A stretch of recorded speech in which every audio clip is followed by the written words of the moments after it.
ನಮಸ್ತೆ ಮಿತ್ರರೇ, ಇಂದು ನವರಾತ್ರಿಯ 6ನೇ ದಿನ. ದೇವಿಯು ಎಲ್ಲರಿಗೂ ಸನ್ಮಂಗಲವನ್ನು ಉಂಟು ಮಾಡಲಿ ಎಂದು ಹಾರೈಸುತ್ತಾ ಇವತ್ತು ನಾವು ಕರಾವಳಿ ಶೈಲಿಯವರು ಮಾಡುವಂತಹ ಬೆಂಡೆಕಾಯಿಯ ಪುಳಿಮಂಚಿಯನ್ನು ಮಾಡಿದ್ದೇನೆ. ಈ ಪುಳಿಮಂಚಿ ಒಂದು ಸೈಡ್ ಡಿಶ್ ಆಗಿ ಯೂಸ್ ಮಾಡುವಂತಹದ್ದು, ಬಹಳ ರುಚಿಕರವಾಗಿ ಬರ್ತದೆ. ಮತ್ತೆ ನಾವು ತಯಾರಿಸುವ ವಿಧಾನ ಬೇರೆ.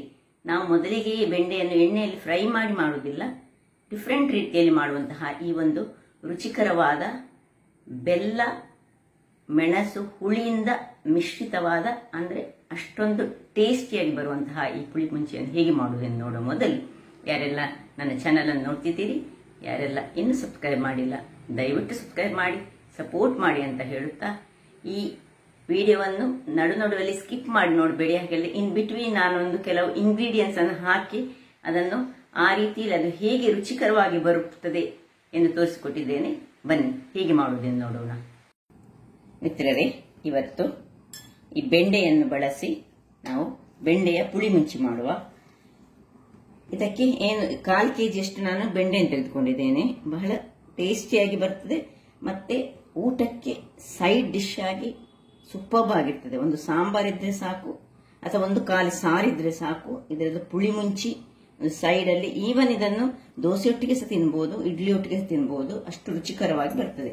ಬೆಂಡೆ 1/4 kg ಆದ್ರೆ ಇಲ್ಲಿ ನೋಡಿ, ಪುಳಿ ಮುಂಚಿ ಹೇಳಿದ ಕೂಡಲೇ ಹುಳಿ ಮತ್ತು ಮುಂಚಿ, ಹುಳಿ ಇಸ್ ಒಂದು ಲಿಂಬೆ ಗಾತ್ರದ ಹುಳಿ ಬೇಕು ನಮ್ಗೆ ಇದಕ್ಕೆ. ಈಗ ನಾನು 1/4 kg ತೆಗೆದುಕೊಂಡಿದ್ರಿಂದಾಗಿ ಒಂದು ಸಣ್ಣ ಲಿಂಬೆ ಗಾತ್ರದ ಹುಳಿ, ಮತ್ತೆ 10 ಈ ಬ್ಯಾಡ್ಗೆ ಮೆಣಸು, ಮತ್ತೆ ಬೇರೆ ಮೆಣಸು ನಾನು ತೆಗೆದುಕೊಳ್ಳಿಲ್ಲ. ಬೇಕಿದ್ರೆ 8 ಇದನ್ನು ತೆಗೆದುಕೊಂಡು 2 ಸ್ವಲ್ಪ ಖಾರ ಬೇಕಿ ತೆಗೆದುಕೊಳ್ಬಹುದು, 2 ಊರ ಮೆಣಸ ಅಥವಾ ಗುಂಟೂರು ಮೆಣಸ ತೆಗೆದುಕೊಳ್ಬಹುದು. ಮತ್ತೆ ಬೆಲ್ಲ, ಇದಕ್ಕೆ ಒಂದಿಷ್ಟು ಬೆಲ್ಲ ಅಗತ್ಯ ಉಂಟು. ಇಲ್ಲಿ ಬೇರೆ ಏನು ಹೆಚ್ಚಿನ ಸಾಮಗ್ರಿಗಳಿಲ್ಲ. ಇದಕ್ಕೆ 1/2 ಚಮಚದಷ್ಟು ಕೊತ್ತಂಬರಿ ಬೀಜ ಆದ್ರೆ 1 ಚಮಚದಷ್ಟು ಜೀರಿಗೆ, ಮತ್ತೆ ಅರ್ಧ ಚಮಚದಷ್ಟು ಮೆಂತೆ, ಇಷ್ಟೇ ಸಾಮಗ್ರಿಗಳು ಇದಕ್ಕೆ ಬೇಕಾಗಿರುವುದು. ಮತ್ತೆ ಒಗ್ಗರಣೆಗೆ 1 ಚಮಚದಷ್ಟು ಸಾಸಿವೆ ಮತ್ತು 1 ರೆಡ್ ಚಿಲ್ಲಿ ಬೇಕು, ಮತ್ತೆ ಕರಿಬೇವಿನ ಸೊಪ್ಪು. ಈಗ ಮೊದಲಿಗೆ ನಾವೇನು ಮಾಡುವ ಹೇಳಿದ್ರೆ, ಇಲ್ಲಿ ಒಂದು ಬಾಣಲೆಯನ್ನು ಇಟ್ಕೊಂಡು ಇದನ್ನು 1 ಚಮಚ ಎಣ್ಣೆಯನ್ನು ಹಾಕೊಂಡು, ಎಣ್ಣೆ ಮತ್ತು ಹಳದಿ ಬೇಕೇ ಬೇಕು ನೋಡಿ, ಎಣ್ಣೆ ಮತ್ತು ಹಳದಿ. ಈಗ 1 ಚಮಚ ಎಣ್ಣೆಯನ್ನು ಹಾಕೊಳ್ತಿದ್ದೇನೆ, ತುಂಬಾ ಬೇಡ. ಇದರಲ್ಲಿ ಸುರಿಗೆ ಮೆಣಸನ್ನು ಹುರಿದುಕೊಳ್ಳೋಣ. ಮೆಣಸು ಒಳ್ಳೆ ಹುರಿಬೇಕು. ಮೆಣಸು ಸ್ವಲ್ಪ ನೋಡಿ ಹೀಗೆ ಪಾಪ್ ಔಟ್ ಆಗುವಾಗ 1 ಎಳೆಯಷ್ಟು ಕರಿಬೇವಿನ ಸೊಪ್ಪನ್ನು ಹಾಕೊಳ್ಬಹುದು, 2 ಸಹ ಎಳೆ ಹಾಕೊಳ್ಬಹುದು, ಪರಿಮಳ ಆಗ್ತದೆ. ಇದು ಸ್ವಲ್ಪ ಫ್ರೈ ಆಗ್ಬೇಕೀಗ. ಯಾವುದು ನಮ್ಮ ಕರಿಬೇವಿನ ಸೊಪ್ಪು ಸ್ವಲ್ಪ ಫ್ರೈ ಆಗಬೇಕು. ಇಲ್ಲಿ ಕರಿಬೇವಿನ ಸೊಪ್ಪು ಫ್ರೈ ಆಗುವಾಗ ಈಗ ನಡುವಲ್ಲಿ 1 ಸಣ್ಣ ಸ್ಪೂನ್ನಷ್ಟು ಎಣ್ಣೆಯನ್ನು ಹೀಗೆ ಹಾಕೊಳ್ತಿದ್ದೇನೆ. ಅದರಲ್ಲಿ ಕೊತ್ತಂಬರಿ, ಜೀರಿಗೆ, ಮೆಂತೆ ಒಟ್ಟಿಗೆ ಇಷ್ಟನ್ನು ಹಾಕಿ ಹೀಗೆ ಇದನ್ನು ಅಲ್ಲಿಗೆ ಫ್ರೈ ಮಾಡ್ಕೊಳ್ಳೋಣ. ಉರಿ ಮಾತ್ರ ಹದಾ ಮೀಡಿಯಂ ಅಲ್ಲಿ ಇರಬೇಕು, ಕರೆಕ್ಟ್ ಬಾರ್ದು. ಕರೆಕ್ಟ್ ಇದ್ರೆ ಇದರದ್ದು ಯಾವುದೇ ಒಂದು ನಾವು ಪದಾರ್ಥ ಮಾಡುವಾಗ ಹದಾ ಉರಿಯಲ್ಲಿ ಮಸಾಲೆಗಳನ್ನು ಹುರಿಬೇಕು, ಹಾಗಾದ್ರೆ ಮಾತ್ರ ಅದಕ್ಕೊಂದು ರುಚಿ ಬರುವುದು. ನೋಡಿ ಒಳ್ಳೆ ಫ್ರೈ ಆಗ್ತು. ಇದನ್ನೀಗ ಆಫ್ ಮಾಡ್ಕೊಳ್ತಿದ್ದೇನೆ, ತಣ್ಣಗಾಗಲು ಬಿಡೋಣ. ವೀಕ್ಷಕರೇ ನೋಡಿ, ಇದೀಗ ತಣ್ಣಗಾಯಿತು. ಈಗ ಇದನ್ನೊಂದು ಮಿಕ್ಸಿ ಜಾರಿಗೆ ಫ್ರೈ ಮಾಡಿದನ್ನೆಲ್ಲ ಹಾಕೊಳ್ಳೋಣ. ಇಲ್ಲಿ ನೀವು ಕೆಲವರು ಇಲ್ಲಿ ಬೆಳ್ಳುಳ್ಳಿಯನ್ನು ಸಹ ಹಾಕ್ತಾರೆ, ಬೆಳ್ಳುಳ್ಳಿ ಸಹ ಹಾಕೊಳ್ಬಹುದು. ಬೆಳ್ಳುಳ್ಳಿ ಬೇಕಿದ್ದವರು ಬೆಳ್ಳುಳ್ಳಿಯನ್ನು ಹಾಕೊಂಡು, ಈಗ ನವರಾತ್ರಿ ಟೈಮಲ್ಲಿ ನಾವು ಮಾಡುವಾಗ ಹೆಚ್ಚು ಬೆಳ್ಳುಳ್ಳಿ ಹಾಕುದಿಲ್ಲ, ಆದ್ರೆ ಇದಕ್ಕೊಂದು 2 ಬೆಳ್ಳುಳ್ಳಿ ಹಾಕಿದ್ರೆ ಸಹ ಒಳ್ಳೇದಾಗ್ತದೆ. ಬೆಳ್ಳುಳ್ಳಿಯ ಒಗ್ಗರಣೆ ಸಹ ಮತ್ತೆ ಕೊಡ್ಬೋದು ಬೇಕಿದ್ರೆ, ಈ ಪುಳಿ ಮುಂಚಿ ಕೊಡ್ತಾರೆ. ಇಲ್ಲೀಗ ಇದಕ್ಕೀಗ ಹುಳಿ ಒಂದು ಮೇನ್ ಆಗಿ ಬೇಕಿರುವಂತಹದ್ದು. ಇನ್ನು ಹಳದಿ 1 ಚಮಚದಷ್ಟು ಹಳದಿ ಬೇಕು. ಇಷ್ಟನ್ನು ಹಾಕಿ ಇದನ್ನು ಸ್ವಲ್ಪ ನೀರನ್ನು ಹಾಕೊಂಡು ಇದನ್ನು ಒಳ್ಳೆ ಫೈನ್ ಆದ ಪೇಸ್ಟ್ ಮಾಡಿ ತರ್ತೇನೆ. ವೀಕ್ಷಕರೇ ಇಲ್ಲಿ ನೋಡಿ, ಒಳ್ಳೆ ಫೈನ್ ಆದ ನೋಡಿ ಮಸಾಲೆ ರೆಡಿ ಆಯಿತು. ಇಷ್ಟು ಫೈನ್ ಆಗ್ಬೇಕು ಇದಕ್ಕೆ. ಈಗ ಈ ಮಸಾಲೆಯನ್ನು ಒಂದು ನಾವು ಶಿಫ್ಟ್ ಮಾಡ್ಕೊಳ್ಳೋಣ. ಯಾವ ಪಾತ್ರೆಯಲ್ಲಿ ನಾವು ಮಾಡ್ತೇವೆ ಆ ಪಾತ್ರೆಗೆ ಇದನ್ನು ಶಿಫ್ಟ್ ಮಾಡಿಕೊಳ್ಳೋದು. ಈಗ ಇದಕ್ಕೆ ಒಂದು 2 ಲೋಟದಷ್ಟು ನಾವು ನೀರನ್ನು ಹಾಕೊಳ್ಬೇಕು. ಸುರಿಗೆ ಈ ಮಿಕ್ಸಿ ತೊಳೆದ ನೀರು ಹಾಕೊಳ್ಳೋಣ.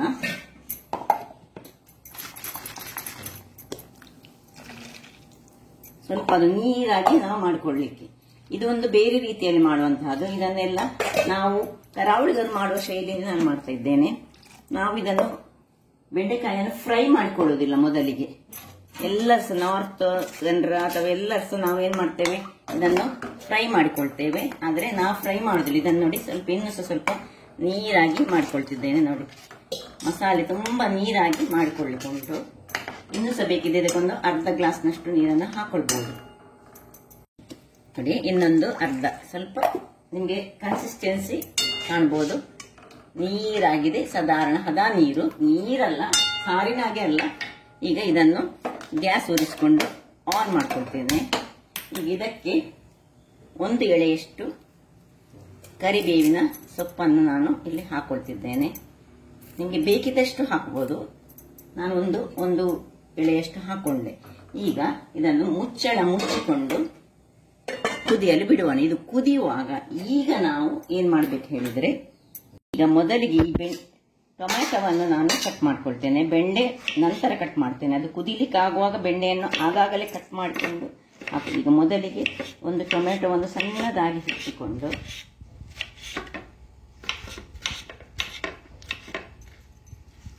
ಹೀಗೆ ಸಣ್ಣದಾಗಿ ಹೆಚ್ಚಿಕೊಳ್ಬೇಕು. ಇದನ್ನೀಗ ಇದಕ್ಕೆ ಹಾಕೊಳ್ತೇವೆ.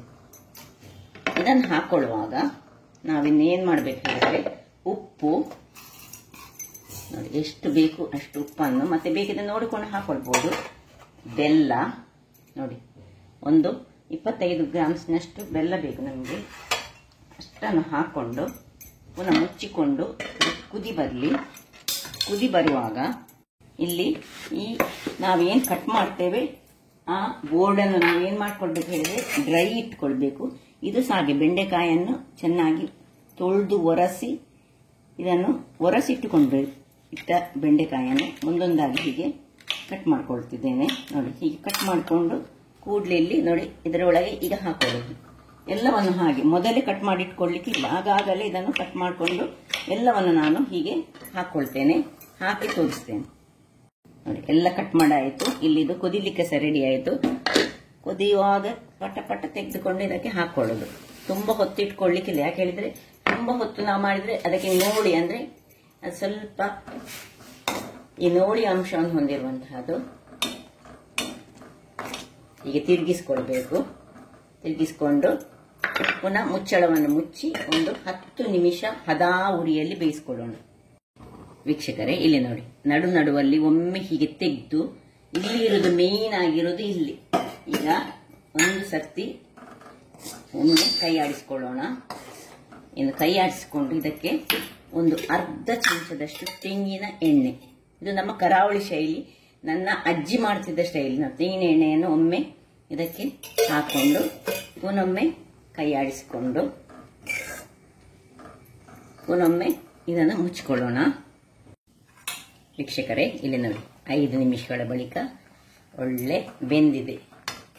ಇದನ್ನು ಸಿಮ್ಮಲ್ಲಿ ಹೀಗೆ ಇಟ್ಕೊಂಡು ಇಲ್ಲಿ ಇದಕ್ಕೊಂದು ಸೂಪರ್ ಆದ ಒಂದು ಒಗ್ಗರಣೆ ಕೊಡೋಣ. ತುಂಬಾ ಸ್ವಲ್ಪ ಎಣ್ಣೆ, ಯಾಕೆ ನಾವು ಇಲ್ಲಿ ಎಣ್ಣೆ ಇಲ್ಲಿ ಸ್ವಲ್ಪ ಹೆಚ್ಚು ಬೇಕಾಗ್ತದೆ. ತೆಂಗಿನ ಎಣ್ಣೆ ಒಂದು 3 ರಿಂದ 4 ಚಮಚ ಬೇಕಾಗ್ತದೆ. ಇಲ್ಲಿ ನಾನು ಹೇಳಿದೆಲ್ಲ ನನ್ನ ಅಜ್ಜಿ ಸ್ವಲ್ಪ ಬೆಳ್ಳುಳ್ಳಿ ಎಲ್ಲ ಯೂಸ್ ಮಾಡ್ಕೊಳ್ತಿದ್ರು. ಇಲ್ಲಿ ಬೆಳ್ಳುಳ್ಳಿ ಅಂತ ಯೂಸ್ ಮಾಡ್ಕೊಳ್ಬಹುದು ನೀವು. ನೋಡಿ, ಸ್ವಲ್ಪ ಸಾಸಿವೆ, 1 ಚಮಚದಷ್ಟು ಸಾಸಿವೆ ಹಾಕೊಳ್ಳೋಣ. ಸಾಸಿವೆ ಒಟ್ಟಿಗೆ ಕರಿಬೇವಿನ ಸೊಪ್ಪು,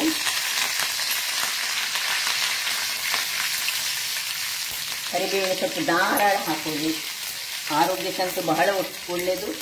ಈವನ್ ನಿಮ್ಮ ಈ ತಲೆ ಕೂದಲಿನ ಆರೋಗ್ಯಕ್ಕೆ ಸಹ ಇದು ತುಂಬಾ ಒಳ್ಳೆಯದು. ಅದರಿಂದಾಗಿ ನಾನು ನನ್ನ ಅಡಿಗೆಯಲ್ಲಿ ಹೆಚ್ಚಾಗಿ ತುಂಬಾ ಕರಿಬೇವಿನ ಸೊಪ್ಪನ್ನು ಯೂಸ್ ಮಾಡ್ಕೊಳ್ತಿದ್ದೇನೆ. ಇಲ್ಲಿ ಈಗ ಒಂದು ಮೆಣಸು ಕಟ್ ಮಾಡಿಕೊಂಡು ಹಾಕೊಂಡು ಇಲ್ಲಿ ಬೆಳ್ಳುಳ್ಳಿ ಹಾಕಿದ್ರೆ ಸಹ ಬಹಳ ಪರಿಮಳಯುಕ್ತ ಆಗ್ತದೆ, ರುಚಿ ಸಹ ಆಗ್ತದೆ. ಇವತ್ತೀಗ ನವರಾತ್ರಿ ಆದ್ದರಿಂದಾಗಿ ನಾನು ಈಗ ಹಾಕ್ತಾ ಇಲ್ಲ ಬೆಳ್ಳುಳ್ಳಿ ನೀರುಳ್ಳಿಯನ್ನು. ಇದಾದ್ರಿಂದಾಗಿ ಆಫ್ ಮಾಡ್ಕೊಳ್ತಿದ್ದೇನೆ. ನೋಡಿ, ಇದನ್ನೀಗ ಇದಕ್ಕೆ ಟ್ರಾನ್ಸ್ಫರ್. ಇದರಲ್ಲಿ ಎಣ್ಣೆ ಇರೋದು ಹೆಚ್ಚು, ಎಣ್ಣೆ ತುಂಬಾ ಹಾಕೊಳ್ಬೇಕು ಇಲ್ಲಿ. ಯಾಕೆಂದ್ರೆ ಬೇರೆ ಖಾರ ಆದ್ರಿಂದಾಗಿ ಈ ತೆಂಗಿನ ಎಣ್ಣೆ ಹಾಕಿದ್ರೆ ಅದು ದೇಹಕ್ಕೆ ಒಂದು ಏನು ಹಾನಿಯನ್ನು ಉಂಟು ಮಾಡುದಿಲ್ಲ. ಅದರಿಂದಾಗಿ ಆಯ್ತು, ರೆಡಿ ಆಯ್ತು. ಈಗ ಇದನ್ನು ಆಫ್ ಮಾಡಿಕೊಂಡು ಸರ್ವ್ ಮಾಡೋಣ.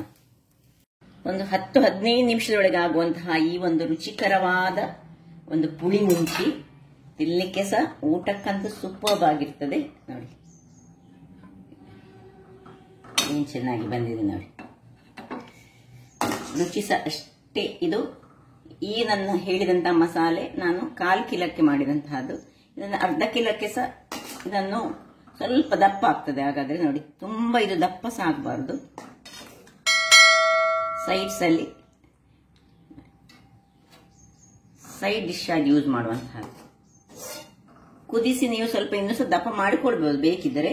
ನಾವು ಹೀಗೆ ಮಾಡುದು. ಕೆಲವರು ಸ್ವಲ್ಪ ಇದನ್ನು ಇನ್ನೂ ಸ್ವಲ್ಪ ಕುದಿಸಿ ಚೆನ್ನಾಗಿ ಕುದಿಸಿಕೊಂಡು ತುಂಬಾ ದಪ್ಪ ಮಾಡಿಕೊಂಡು ಸೈಡ್ ಡಿಶ್ ಆಗಿ ಯೂಸ್ ಮಾಡ್ತಾರೆ. ಇದೀಗ ನಾವು ಇದನ್ನು ಒಂದೇ ದಿವಸಕ್ಕೆ ಖಾಲಿ ಮಾಡ್ಲಿಕ್ಕೆ ಆಗುದಿಲ್ಲ. ಹಾಗೆ ಇದನ್ನು ಬಿಸಿ ಬಿಸಿ ಮಾಡುವಾಗ ಪುನಃ ಅದರಷ್ಟಕ್ಕೆ ದಪ್ಪ ದಪ್ಪ ದಪ್ಪ ಆಗಿ 2ನೇ ಅಥವಾ 3ನೇ ದಿವಸ ಆಗುವಾಗ ಬಹಳ ಸೂಪರ್ಬ್ ಆಗಿರ್ತದೆ. ಆಗಾಗ ತಿನ್ನೋದಕ್ಕಿಂತ ಇದು ಮಾರನೇ ದಿನ ತಿನ್ನಲಿಕ್ಕೆ ಬಹಳ ರುಚಿಕರ. ಹಾಗಾದ್ರೆ ನನ್ನ ಈ ಕುಕಿಂಗ್ ಚಾನಲ್ ನಿಮಗೆ ಇಷ್ಟ ಆದ್ರೆ ಬೋಳೂರು ಸುವರ್ಣ ಚಾನಲ್ ಅನ್ನು ಲೈಕ್ ಮಾಡಿ, ಶೇರ್ ಮಾಡಿ, ಹಾಗೂ ಸಬ್ಸ್ಕ್ರೈಬ್ ಮಾಡಿ, ಹಾಗೂ ನನ್ನ ಇನ್ಸ್ಟಾಗ್ರಾಮ್ ಪೇಜ್ ಅನ್ನು ಫಾಲೋ ಮಾಡಿ. ಧನ್ಯವಾದಗಳು.